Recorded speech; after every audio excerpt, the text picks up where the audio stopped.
ఏపీలో ఓటమిపై జగన్ సమీక్షలు చేస్తున్నారు. వరుసగా నేతలతో సమావేశాలు పెడుతున్నారు.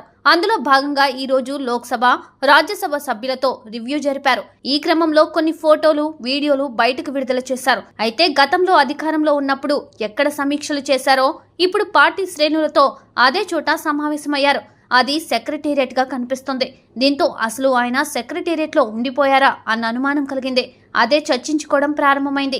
కానీ కొద్దిసేపటికి అసలు విషయం బయటపడింది. తాడేపల్లిలోని తన నివాసంలో భారీ సెట్ అని తేలడంతో నెటిజన్లు ఒక్కసారిగా షాక్ గురయ్యారు.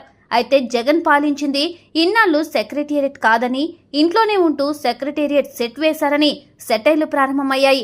సెక్రటేరియట్ లో ఉన్నట్టుగా మభ్యపెట్టేలా, అక్కడి నుండే పనిచేస్తున్నట్లుగా ప్రజలు భ్రమించేలా ఓ కాన్ఫరెన్స్ హాల్ ను జగన్ తన కోసం సెట్ వేయించుకున్నారు.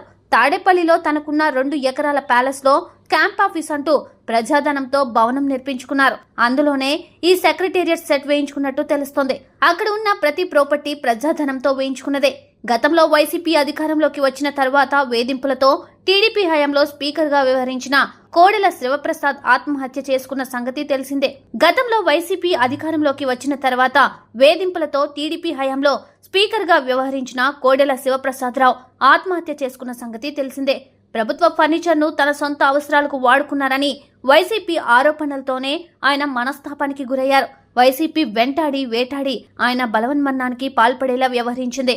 ఆ విషయం తెలిసి కూడా ఏమాత్రం సిగ్గు లేకుండా ఇప్పుడు జగన్ ప్రభుత్వ ఫర్నిచర్ ను వాడుకుంటున్నారని టీడీపీ నుండి విమర్శలు ప్రారంభమయ్యాయి. జగన్ గతంలో తిరుమల సెట్టింగ్ ను తన ఇంటి పక్కన వేయించుకున్నారు. ఉత్సవాలొస్తే చెవిరెడ్డి నేతృత్వంలో సెట్టింగ్లు వేయడం రివాజ్ గా మారింది. చివరకు సెక్రటేరియట్ సెట్టింగ్ ను కూడా విడిచిపెట్టలేదు. పార్టీ శ్రేణులతో సమావేశమవుతున్న వేళ ఈ విషయం బయటపడడం విశేషం. దీనిపై నెటిజన్లు రకరకాలుగా కామెంట్లు పెడుతున్నారు.